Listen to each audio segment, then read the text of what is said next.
Okay, so you are in for something really quite unique today. Yeah. We're not, picking apart articles or debating different takes this time. No, not at all. Instead, we're basically giving you a direct line. Um, we both know someone pretty remarkable, Lorenzo, Oh, absolutely. and his insight into, well, everything shaping our lives is, honestly, it's uncanny. We trust him completely. We really do. And for anyone listening who hasn't heard us talk about him, Lorenzo is, well, he's more than just an astrologer or tarot reader. He has this incredible vision, Hmm. a way of seeing things that, for us personally, has just been consistently spot on, deeply resonant. When he talks, you listen. You really do, and that's exactly what we're going to do for you today. This isn't us interpreting. No filter. Exactly. This is the complete monthly forecast for Leo in May 2025, straight from Lorenzo, word for word. Verbatim. No summarizing, no skipping bits. Think of it like getting a sneak peek, Yeah. a guide for the month ahead from someone we genuinely believe in. So, if you're a Leo or even just curious about these energies, get ready. We're diving deep. Okay, so Lorenzo's title for Leo in May 2025 is Fall of the Crown, Rise of the Kingmaker, Leo destroys false power to inherit real legacy. Wow, that's quite a title. Right. Straight away, the theme is massive, a huge shift in power and authority. But not just power for power's sake, it sounds like. Exactly. It's about who really deserves the influence in your world. Lorenzo's saying May 2025 is set to dismantle stuff built on just appearances or ego Okay. and force a rebuild based on genuine purpose, real truth. So it's less about just being seen. And more about becoming truly respected, maybe even a little feared, he says. Admired, definitely, and remembered, leaving a real mark. Okay, let's break it down. Week 1, April 28, May 5. Lorenzo calls this the Empire Shakes. He kicks off pointing to the new moon in Taurus, April 28th. Now, for anyone less familiar, new moons usually mean new starts, right? Right, new beginnings. And this one's in the 10th house, often career, public image, that sort of thing. Yeah, but the kicker is the aspects. Right. He says it's squaring Mars in the first house. So it's like your identity. Pluto in the 7th partnerships. And Lilith in the 4th, your roots, your home base. Phew. Okay, so Lorenzo sees that as, well, direct tension. A war brewing between these key life areas. Your self, your public legacy, your main relationships, and your deepest security. All in conflict. Yeah, he lists the kinds of struggles you might face, like fighting how the world sees you, feeling pulled between public duties and private needs. Or that feeling of always having to prove yourself versus just walking away from needing that validation. And he doesn't mince words about this new moon's energy. He calls it ruthless. Ruthless, wow. Yeah. His take is, you got to step into your real authority now. Or else. Or else you risk your ego kind of crumbling very publicly. Oof. Okay. Then right after, May 5th, Pluto goes retrograde. Right. And retrograde means the energy turns inward, right? Time for reflection, reevaluation. For Pluto, that's often power dynamics. So how does Lorenzo see this affecting things? He sees it as a big internal shift around your relationships. Any sort of illusion of perfect balance, equality, Yeah. that's likely to fade. It might reveal who really holds the power, stuff that was hidden. Okay, so potential manipulation. Could be. He basically asks you to think who's subtly influencing whom in your close connections. And his advice. Be strategic. Negotiate like a king, he says, from strength, from authenticity. Otherwise, you might end up just serving someone else's agenda without realizing it. Got it. Okay, moving into week 2, May 6-13. Lorenzo calls this one, The Lion Reaches for God. Interesting title. Yeah. He points out Mercury and Venus are both in Aries in the 9th house. 9th house. That's often big picture stuff, right? Philosophy, learning, beliefs. Exactly. Higher learning, maybe travel, mental, or physical. So Lorenzo sees Mercury, the communication planet, and Venus, values and love, in fiery Aries in that expansive 9th house. What does that mean? He reads it as a time of really rapid learning, but maybe not the easy kind. But be learning through pain, he says, or through deep philosophical dives, maybe even conflict. So potential for growth, but it might be intense. Yeah, maybe a bit uncomfortable, but significant growth nonetheless. Okay, then he flags something specific. Yeah. Mercury enters Taurus on May 10th and then squares Pluto on the 12th. Square means tension, challenge. Right. And Lorenzo thinks this specific alignment is a big moment for truth about your career, your reputation, how the world sees you. So secrets coming out. Pretty much. He says any deceptions, any lies, whether they're yours or someone else's, are really likely to surface then. Could be major revelations at work or in your public life. Okay, good to know. Then the week ends with the full moon in Scorpio, May 13th, in the fourth house home, roots. Full moons are often about release, right? Culmination, emotional release, yeah.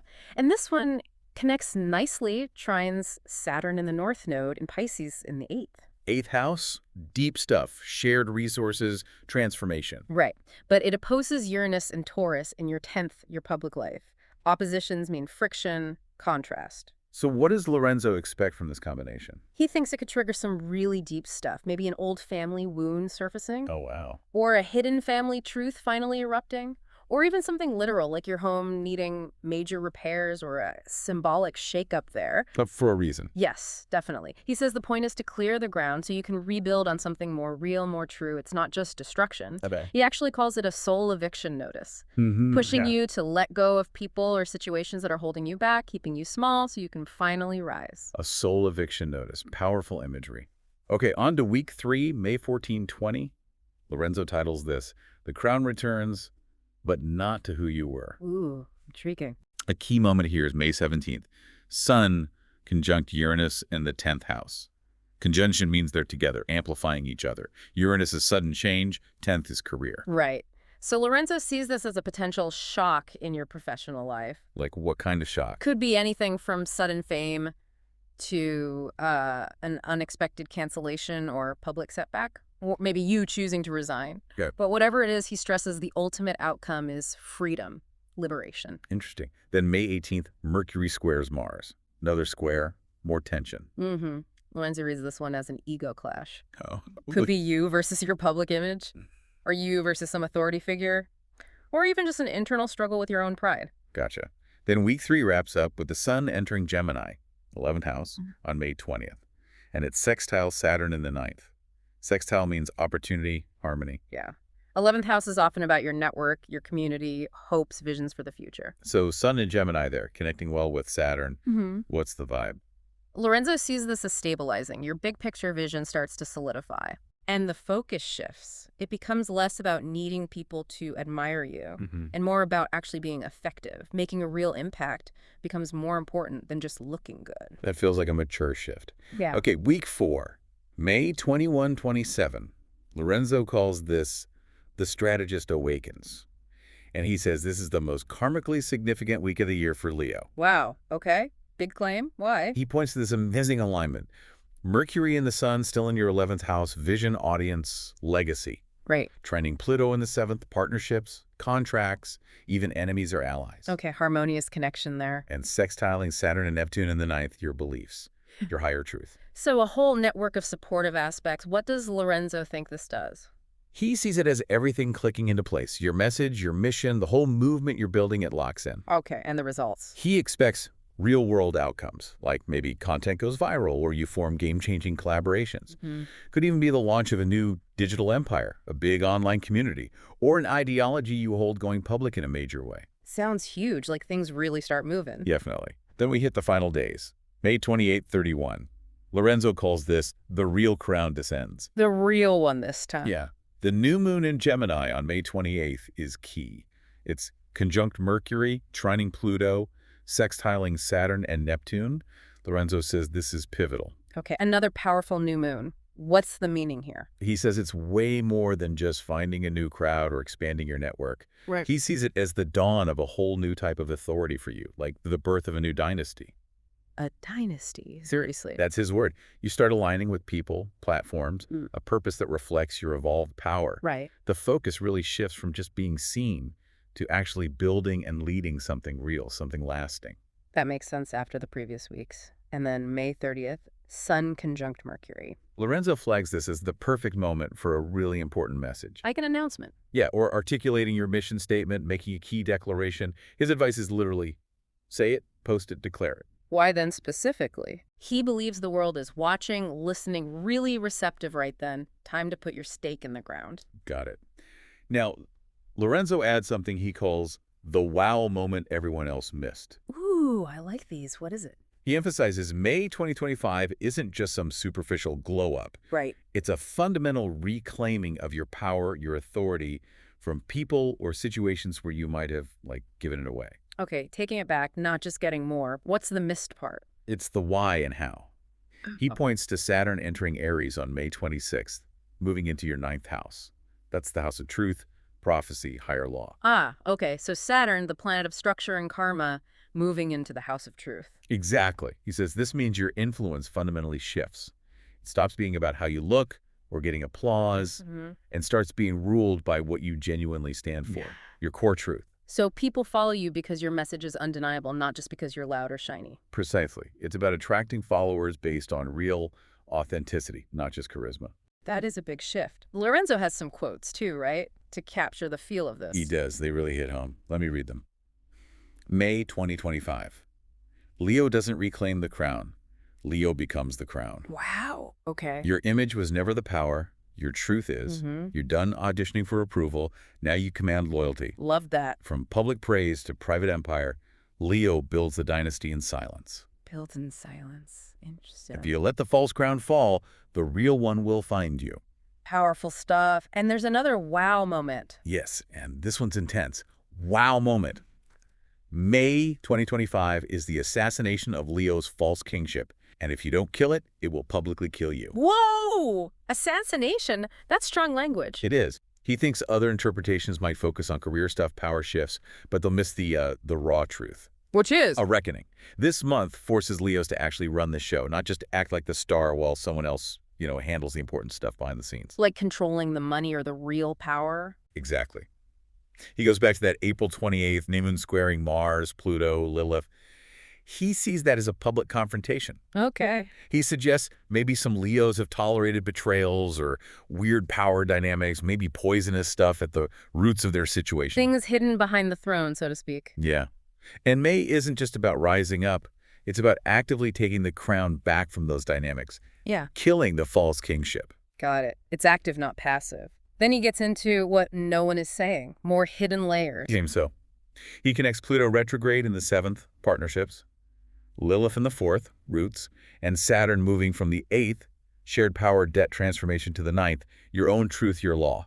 Okay, bringing those together. Right. What's the message? The collapse of inherited power. Inherited how? Emotionally, professionally, spiritually. Power you got from family patterns or connections or external validation rather than earning it yourself. Okay. Those thrones aren't valid anymore. Exactly. Yeah. Lorenzo says they're crumbling. You have to build your own foundation now, based on your own voice, your own rules. And Saturn entering the 9th demands that. Yes.